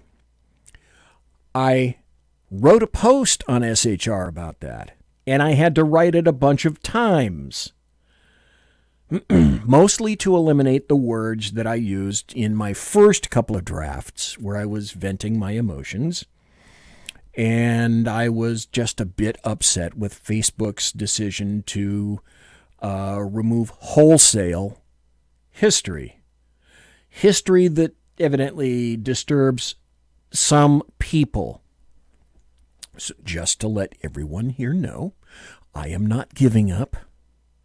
SHR is not giving up. My shows, SHR shows, will continue as written, as spoken. In chat, Alaskan says, well, what about YouTube? YouTube did not decide to excise me. However, there was, unfortunately, if I'm remembering the right show, there was another echo, another techno thing that was going on in YouTube. So the only way that it's archived halfway decently is over on Spreaker. So if for whatever reason you decide that you're going to do that, have at it. But where you won't find it is at the SHR Media Facebook page. And then there was this. Then we walked into the land of, I like to call things like this kabuki theater. The French used to call it theater of the absurd. These days, I just kind of like the name kabuki theater, because Corey Lewandowski today made kabuki theater of the House Judiciary Committee, and then, oh my gosh, was there a bit of a I guess you could call it like a tete-a-tete between Representative Sheila Jackson Lee and Corey Lewandowski. This is worth listening to. because in two particular areas, oh, and you're going to hear him. Oh, does it get, I guess you could say, heated. The president thought what he was doing was legal. Why didn't he just pick up the phone and call the Attorney General Sessions, or why not ask any member of his staff who worked right down the hall to deliver a message? It is clear to me that the reason he went to you, Mr. Lewandowski, is because everyone said no. So I want to ask you about that. 2 days before meeting you, the president had called White House counsel McGahn at home on a Saturday to fire the special counsel, saying, and you can see that on the screen, Mueller has to go. Call me back when you do it. Plain and simple. But McGahn refused. When the president asked you to deliver that message, did he, the president, tell you that 2 days before your meeting, his White House counsel had refused to fire the special counsel? Volume 1186 is where you'll find that language. Volume 2. When the president asked you, did you hear the question? I'm sorry, could you repeat the question, Congresswoman? When the president asked you to deliver that message, did he, the president, tell you that 2 days before your meeting, his White House counsel had refused to fire the special counsel? The White House has directed me that I not disclose the substance of any conversations with the president. You are not allowed to answer whether the president told you he called his counsel at home on Saturday to remove the special counsel, and his counsel said no. The president had also personally called Sessions at home and asked him to unrecuse himself and oversee the special counsel's investigation, and Sessions said no. I think the louder that Sheila Jackson Lee talks, I think she thinks that she's more intimidating that way. Lewandowski isn't really buying much. When the president asked you to deliver his message to Sessions, did the president tell you that Sessions had already said no? Volume 2, page 107? Again, Congresswoman, I recognize that the privilege is not mine, but I've been asked by the White House to... Congresswoman, I'd be happy to answer your question, or you can just have a conversation by yourself. But if you'd like to ask me a question, I'll be happy to answer. Wait.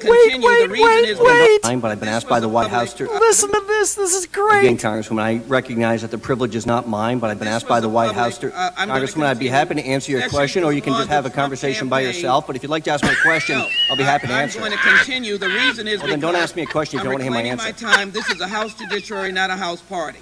So if you ask me a question, give me the opportunity to answer your question. The very campaign the special counsel is investigating. I'd like my time restored, please, of his interruption.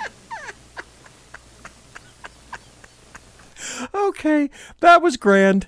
I enjoyed the hell out of that. Let's back up just for a little bit, because from the very beginning, I don't know if you watched it. For whatever reason, I got through cleaning my fish tank and balancing my checkbook, so I actually began to listen to this thing from the very beginning. I'll play that in a bit. It'll be after the bottom of the hour break. That's coming up in a couple of minutes. 2 minutes. But, of course, because he's in the house, when Jim Jordan comes on and asks questions, of course, as I am wont to say, Jim Jordan generally nails it. Here's Jim Jordan today speaking with Corey Lewandowski. Nomination. Yes. Pretty good campaign you ran. Thank you.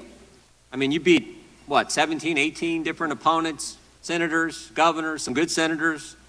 Of course, you had a pretty good candidate. The best. Pretty good candidate. I think has done a great job as president of the United States. After you left the campaign, I think you left in June of 2016. After you left the head of the campaign, were you still involved with the campaign throughout the rest of the election, all the way up through November 8th, 2016? Yes. In that entire time. So you were part of the campaign operation at some level or another from January 2015 to November 8th, 2016. During that entire time, did you guys ever work with Russia to impact the election? No. And you know what's interesting, Mr. Lewandowski? When Jim Comey was asked that same question, sitting at that same table, he gave the same answer. When Bob Mueller was asked that same question, sitting at that same table, he gave the same answer. Falsely accused, the president is falsely accused of colluding with a foreign state to impact the election. Jim Comey, when we deposed him at that very table, said after 10 months of investigation, We didn't have a thing. Nada. Bob Mueller gets named special counsel. He wastes $30 million of taxpayer money, 22-month investigation. He sits at that table just a few weeks ago. Yeah. And gives the same darn answer. Huh. These guys over here, they don't care. They don't care. They don't want to get to what Mr. Shavit said. They don't want to figure out how the false accusation happened. They just want to drag people in front of this committee. True. And keep trying to find some way they can go after the president. Let's go back to the process that the ranking member... Stop. Hey, we got the suspect. Now we just need to find the crime. Because, that's how life works. If you're a Democrat. Raised. Did you testify in front of the Senate Intel Committee in 2017? Yes. You testify in front of the House Intelligence Committee in 2017? Yes. And you went before the special counsel and answered his questions in 2018. Is that right? It is. And you did that all voluntarily? Yes. Subpoena? No, sir. You said, I'm willing to comply, give answers, answer all the questions you got. Yes. I think in your opening statement you said 20-some. How many hours did you set in front of those various committees? More than 20. More than 20 hours. And for this committee, did you get a letter from this committee back in March asking you to comply with certain document requests that Chairman Nadler wanted to have? Stop. Let's take a break. This is I am BZ. I'm the bloviating Zeppelin. This is the Saloon. We'll be right back after this. Conservative media. Right.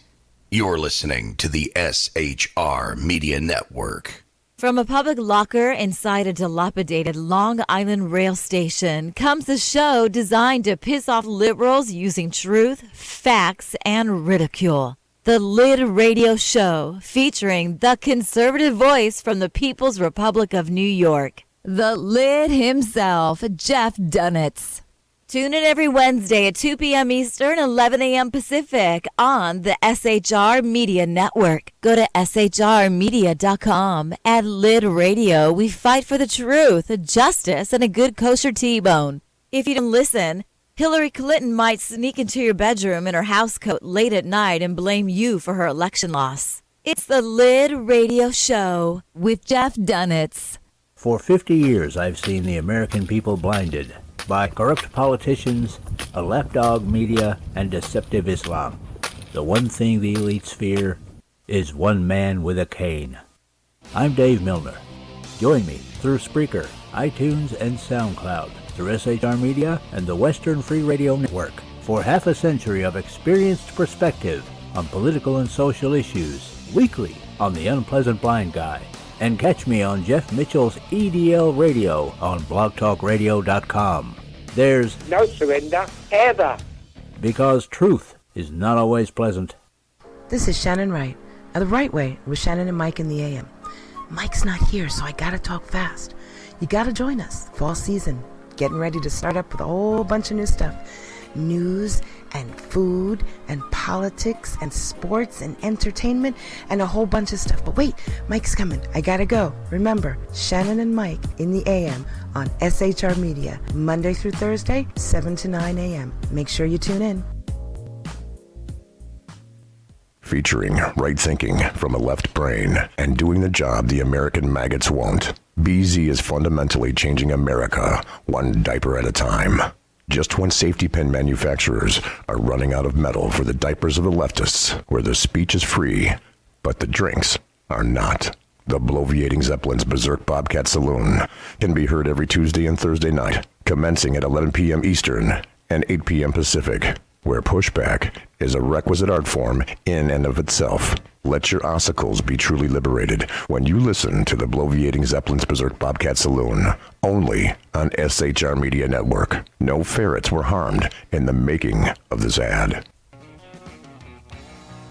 Join me, Jack Alexander, for the Jack Alexander Experiment podcast, as I take a unique outsider's look at the issues affecting the USA. I fearlessly take on the issues that everyone else is too scared to touch. The Jack Alexander Experiment podcast is available wherever good podcasts can be found, like Spreaker, iHeartRadio, and Google Podcast. The Jack Alexander Experiment, because it's not a matter of left versus right, it's a matter of right versus wrong. It's your business diva here, Melanie Collette. I am inviting you to a front row seat as I discuss some of the most intriguing details of wealth and finance with today's movers and shakers in the world of business. Listen in and discover financial truths on a global, domestic, and household scale. Uncover topics that will impact your wallet today and in the future. Money Talk with Melanie airs Monday through Friday, 5 p.m. East, 2 p.m. West, right here on SHR Media and High Plains Pundit Talk Radio. You can't afford to miss it. Featuring the effervescent contrarian, Sackheads Clint, plus the unrestrained bulbosity of BZ, the Sackheads Against Tyranny is a real chat show. Doubling your late-night conservative talk show pleasure with double the hosts, you can listen every Wednesday night at 8 p.m. Pacific, 11 p.m. Eastern. Please note, some contents may have settled during shipping. Member FDIC, batteries not included, warranty voided Montenegro. Conservative media done right. You're listening to the SHR Media Network. It is the final 25 minutes in the show. Now let me turn this down just a little bit hot on the old mixer here. On the Arc Talk Blue by Arrakis Systems over here to my left. So thanks for listening to the show tonight. Got a couple more stories. Let's try this. I'm torn as to whether or not I am going to take a call. I think Mike is on the line, or whether I want to finish. I want to finish Jim Jordan. So, folks, what do? Do I take Mike, or do I finish Jim Jordan? Oh, okay. Mike, how you doing? Well, I was going to say, if you wanted to go ahead and finish him before you took me, you could go ahead and do that. You know? Okay, well, tell you what. I'll cut the baby in the middle. Let's listen to Jim Jordan together. I believe so, yes. And you and your legal team complied with that? Yes, sir. And then on June 24th, you got another letter, is that right? Yes. June 24th of this year, you got another letter asking you to do an interview, a transcribed interview in front of the committee. And your lawyer contacted Chairman Nadler and said, we'd be happy to do that. Is that right? Yes. Said, give us some dates, we'll come in, we'll be happy to sit for an interview. That's right. What happened next? Next, about 5 weeks ago, the committee issued a subpoena for my appearance. So you're willing to come voluntarily, just like you did with Senate Intel, House Intel, just like you did for Bob Mueller, for the special counsel, 20-some hours. You're willing to do that all. You complied with when they asked you for certain documents, and then when they want you to come in for an interview, you said, all right, sure, we'll do it. They hit you with a subpoena. Correct. And then they start calling you names, saying, close up that book, answer the question, start treating you this way. Kind of interesting. They're the ones who started it. They're the ones who slapped you with a subpoena when you were willing to come here voluntarily. I was. And then they question what the demeanor you bring here today. I mean, first they changed the rules last week in the middle of the Congress, changed the rules of the committee in the middle of the game, and then today they're not even going to follow the rules because the rules they changed last week talk about staff asking questions after members are done. We got this whole issue with consultants. So maybe we would be better served if we did exactly what Mr. Shabbat said. Maybe we would be better served as the House Judiciary Committee if we actually focused on how this whole false accusation started in the first place. What do you think, Mr. Lewandowski? I think it'd be a great idea. Great idea. Maybe the American people would be better served in spending more time investigating something that's already had 32 months of investigation from both Jim Comey and the FBI and Bob Mueller and the special counsel. Maybe we would do that. And you know a great place to start? Great place to start, Mr. Chairman? I asked you about this 1 week ago today. Great place to start would be the Inspector General's report that was issued just 3 weeks ago. The scathing report about Jim Comey. That'd be a nice place to start. But when I asked the chairman when we might have an opportunity to question Mr. Horowitz, he said, I don't know. I haven't thought about that. Of course you haven't thought about that. Too busy trying to impeach the president. Too busy slapping subpoenas on Corey Lewandowski. Of course you haven't thought about that's what the committee should be focused on. I yield back. Well, Mike, I think that was pretty succinct, don't you? I think it was pretty succinct as well. You're talking about this kabuki theater in general. I think the kabuki theater actually started the moment the president came down that escalator. That's when this whole thing started. Oh, No doubt.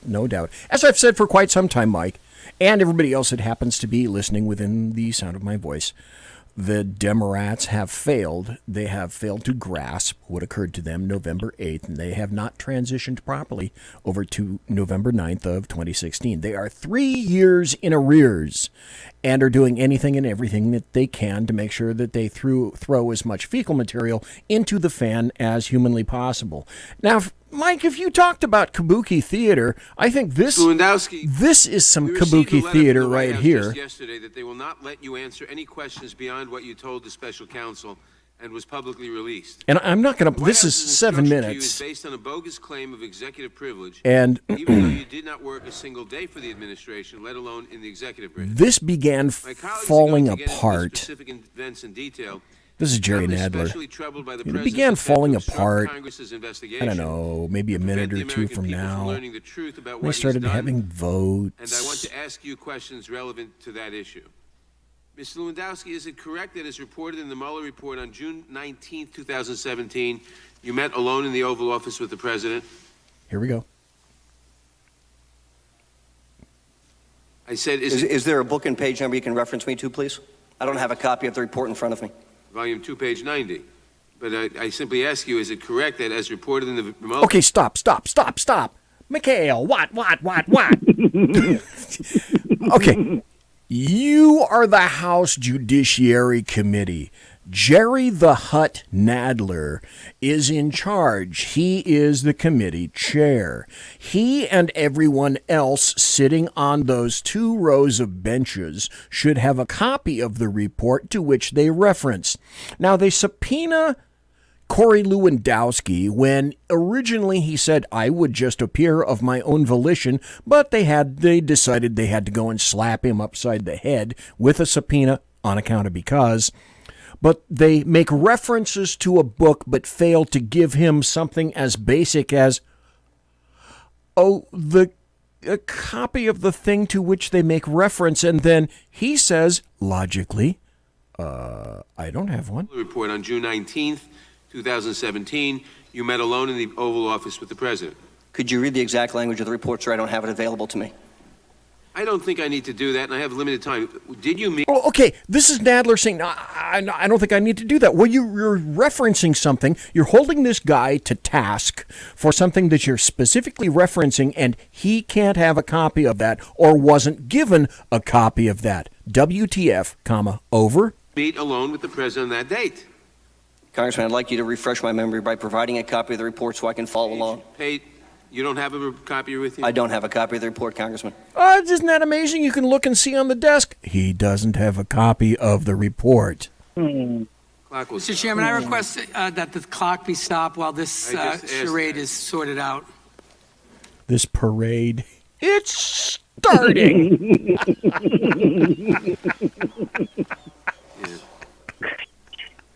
And they're waiting. Okay, now somebody comes up and gives him a copy. And now he has to find his place. I'm sorry, Congressman, what page was it? The clock should have been stopped and should remain stopped. Now page 90, volume 2. They're worried about the clock. Okay, and which paragraph, sir? I don't have it in front of me. You just told him! I'd like a reference, sir, so I can follow along on what you're asking. You just told him what it was! Do you not have an independent recollection of whether you met with the President on that date? Congressman, I'm just trying to find... You're going to hold him to every fucking word he says, and yet you don't want to give him the specific reference, the page, the paragraph. Mueller report where it states that. Well, you have it in front of you. I gave you the page number. Okay, where on page 90 is it, sir? Mr. Chairman, you got to start the clock. No, I don't have to start the clock. It's filibustering. Bottom of page 90. Well, filibustering is a different issue. Filibustering? He's asking a logical question. Mr. Chairman, point of parliamentary inquiry, Mr. Chairman. The gentleman will state his point of parliamentary inquiry. Deteriorating Mr. Chairman, already. Is it appropriate for a witness to refuse to answer a question and instead demand that we reference and point him to the... I'd ask that Mueller report be closed and the witness be directed to answer the question. No, well, the answer is not appropriate, but it's on the bottom 2 lines of that page. Okay, so who's turning this into kabuki theater? Point of order. When will the clock start, Mr. Chairman? Once the question's asked, Mr. Chairman, the clock should start. Right under overview, second line. Parliamentary inquiry, Mr. Chairman. Okay, stop here just for a second by asking a question and asking for a copy of everything that they're referencing. Corey Lewandowski has single-handedly turned the House Judiciary Committee into kabuki theater. Now, if I had a producer, what you would hear is, Corey Lewandowski has turned this into kabuki theater. But, of course, I don't have a producer, and that's not what you heard, okay? Point of order. The witness has the time and will Point of answer. order is the question. The point witness of order will answer overrides that. A point of order overrides that, Mr. Chairman, and you know that. The gentleman will state his point of order. Point of order is once the question has been asked in reference properly to the witness to answer the question, the clock should start. It cannot be held while you and your counsel go over notes. Okay, so this is Representative Collins, a Republican, who's decided, just like every other Democrat would, he's going to hurl a bit of fecal material into the punch bowl that is laid directly in front of him, just like Corey Lewandowski. The gentleman is correct. The clock will start. And the witness will answer the question. Well, let's just stop here for a second. Mike, did you learn anything new today? No. No. Okay. I mean, it's like, watching. It's fun because he's making a fool out of these people. Jerry No Nadsler is exactly that. He's got no nads. He's got no nads. You know. I wouldn't disagree. Mike, I'm running out of time. If I want to hit my story that I've made everybody hold over in the show before I reveal to them, and it has to do with Islam and it has to do with Muslims. I got one more thing about this whole kabuki theater. Why they're doing it now is because they know that not only is President Trump going to win, but there's a chance. There's a great chance that the House is going to flip. And they won't be able to impeach anybody. Okay. Mike, even you get this. I completely agree that that's going to occur. In 2020, can you imagine the series of heads that will be exploding in succession when this occurs, November 9th of 2020? Mike, it's going to be glorious. Number one, the Oval Office will be owned by OMB 2.0, OMB 2.0. And then I think, you're right, the House flips, and I think they keep the Senate. They keep the Senate by a squeaker because 23 seats are up on the Republican side, but I still think it's going to be kept. One of the reasons that I think that it's still going to be kept is... does anybody remember the special election? Let's see. When was that? I think there was a special election last week, if I'm not mistaken. And it was in North Carolina, if I'm not mistaken. And in the special House elections in North Carolina, in the 3rd and 9th districts, I don't know if, folks, you remember what was going on, but the Democrats were saying that this is going to be a clear indicator as to the tromping that's going to occur by the Democrats of the Republicans in 2020, except that the Republicans won both races rather handily, as a matter of fact. Talk about kabuki theater and egg on the face, you know. What else can the media maggots say that will put more egg on their face before now and then? And you know it's coming. You know they're going to say something. You know they're going to do exactly that. And I've said this before. I'll say it again here. There were a number of special elections that had happened between 2018 and now that put Democrats in offices in districts that were Republican-leaning districts, but Democrats won those seats. And those are the seats, and it's not an insignificant number, BZ. It's a rather large number, and those seats go back to Republicans. That's where the House is going to flip. I wouldn't disagree. Mike, thanks for the call. I got to move on because I want to give 3 more stories, and I hope I don't have to go into overtime because a lot of people have to go see people. So thanks, Mike, for being here tonight. Appreciate it, sir. Anyway, here's a story that I just conjured up today. First question. Why does Tom Fitton of Judicial Watch, by the way, the guy that I cut checks to, along with the ACLJ, the seculos at ACLJ, I target my cash, thank you very much. Why are we letting Tom Fitton do the work of the government?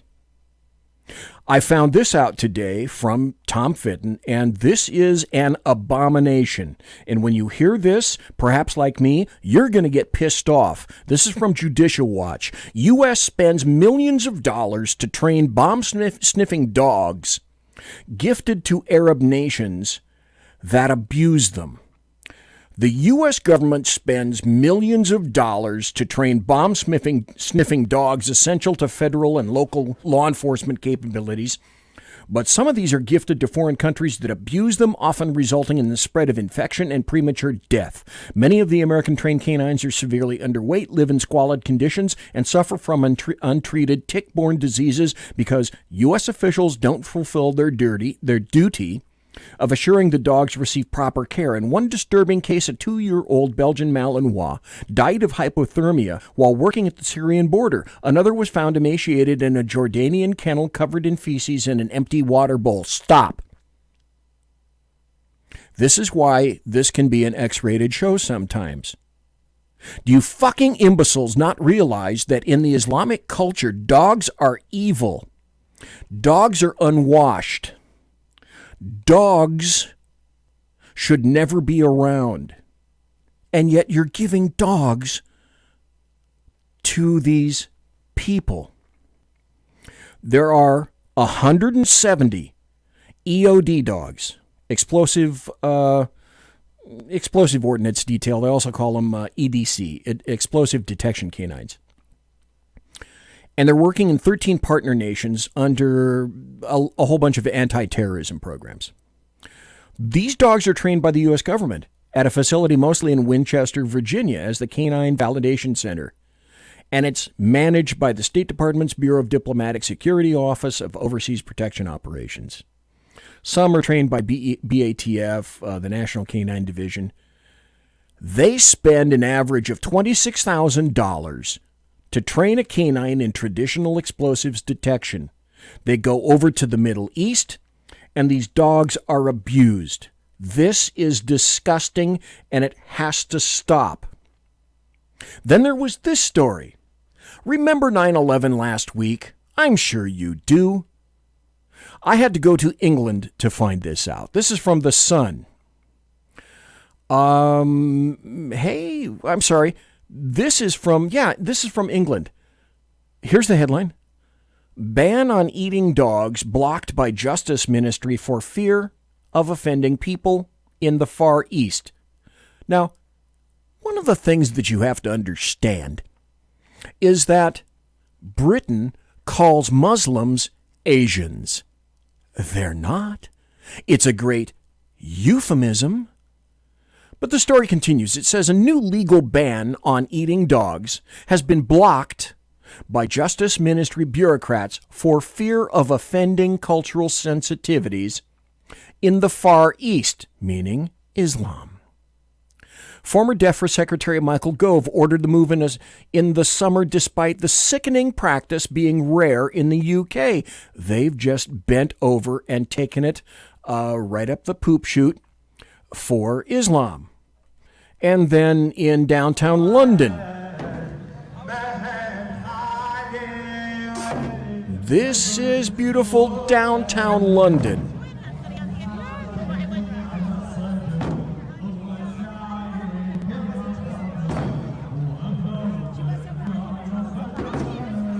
Coming soon to a major urban rat cage near you. Then the story you've been waiting for all night.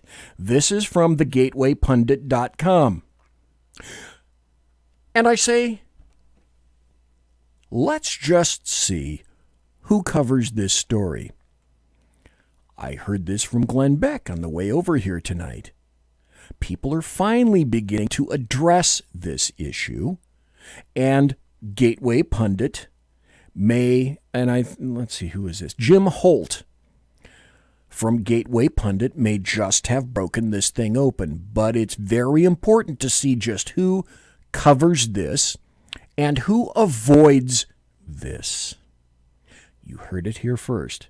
We've heard rumors of this, but now apparently it's a little bit more than a rumor. Here's the headline. Ilhan panics. Minnesota Democrat deletes 2013 tweet overnight after she is caught exposing the marriage to her brother. New evidence has emerged that Representative Ilhan Omar did indeed marry her brother and that her real name may actually be Ilhan Noor Saeed. A resurfaced tweet from 2013 links to a now-deleted Instagram post in which she refers to her father by the name Noor Saeed. The tweet was later deleted this morning after the news broke. But luckily, someone gave it a screenshot, and it was saved before it was deleted. Here's the tweet. Can't let you see it, but go to gatewaypundit.com to read the story. Ilhan Omar is at the top of the tweet. It says, Happy Father's Day to my Abo, Noor Saeed. I am forever grateful to Allah for giving me the best father. And then there's an Instagram photo. Imagine that. In 2009, Representative Omar married Ahmed Noor Saeed Elmi, who was the son of Noor Saeed. Imagine that. That means her real name is Ilhan Noor Saeed. As the Gateway Pundit previously reported in 2017, Representative Omar swore under penalty of perjury while divorcing her husband / brother that she hasn't seen Ahmed Elmi since 2011 and didn't know anyone who could help her contact him. Stop. Now, why would she marry her brother? Number one, convenience. Number two, mostly what? Oh, I know you know the answer to this. To get into the United States. Illegally. And now she's a politician. Waging war against Israel. And also waging war by dint of that against the United States of America. And the denizens of Minnesota were stupid enough to elect her. She's just the beginning. So is the proof there? I don't think it's looking very good. What will happen? Well, the American media maggots will completely ignore that. That's a given. And or, if anyone even remotely acknowledges this, they will demand more proof. Cassandra Fairbanks reported earlier that Representative Omar, who clearly has no respect for marriage or U.S. law, she's currently going through a divorce from the father of her 3 children, Ahmed Hersey, after she was caught cheating on her husband with her political consultant, who was also married at the time. The consultant, whose name is Tim Mynett. Wow. By the way, if you don't know this, Tim Mynett is a white guy. Tim Mynett was hanging out with Ilhan Omar in public with his 13-year-old son before he told his wife of the affair. Then there's another story by Gateway Pundit that came out today as well. Huge development. New evidence emerges that Representative Ilhan Omar married her brother and is using a fake name. This is a different story. New evidence has emerged that Representative Ilhan Omar did indeed marry her brother and that her real name may actually be Ilhan Noor Saeed. And again, it's about the resurfaced tweet. Happy Father's Day to my Abo Noor Saeed. I am forever grateful to Allah. Gateway Pundit reported in 2017 that she swore again under penalty of perjury while divorcing her husband/brother that she hadn't seen Ahmed Elmi since 2011 and didn't know anybody who could help her contact him. An extensive report by a guy named David Steinberg in July revealed that in 1995, Ilhan entered the United States as a fraudulent member of the Omar family. There's the crux of the biscuit. Yeah, as Jack Alexander says in chat, imagine that. Ilhan Omar putting the infidel into infidelity. Imagine that. Huh? Let's see who covers this. And let's see who ignores the hell out of it. Ladies and gentlemen, boys and girls, children of all ages, thanks for listening to the Bloviating Zeppelin's Berserk Bobcat Saloon radio show live and direct right here on the SHR Media Network. You want to contact me, you'll find me on Twitter at bzepp and on my blog at bloviatingzeppelin.net. Promotional consideration is by the Lockheed Martin Skunk Works, the Boeing Company. If it ain't Boeing, I ain't going. Ooh, they're kind of in hot water these days. And Pratt & Whitney Engines Thrust. You can trust. Tiaras are customarily by My Little Pony. Thanks to my personal KC-135 Kettle One refueling team with whom I will be consorting in less than an hour. And thanks ever so kindly to Jeff Dunitz, the illustrious Jeff Dunitz of Jeff Dunitz fame, otherwise known as Jeff Dunitz. You can call him Jeff with the last name of Dunitz if you want. He's at lidblog.com. Thanks to everybody for being in chat. Thanks for listening live tonight. Thanks for listening in podcast. I have nasty rumors that there's going to be a chat show tomorrow.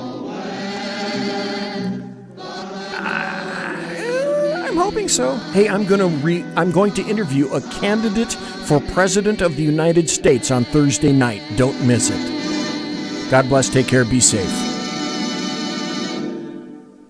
Everybody quiet down now and get some sleep. Good night, everybody. Good night, Mama. Good night, Ben.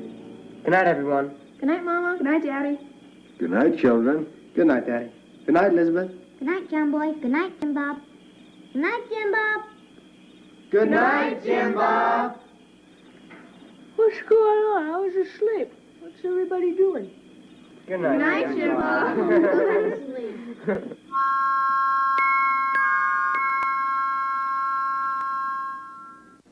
Good night, and good luck.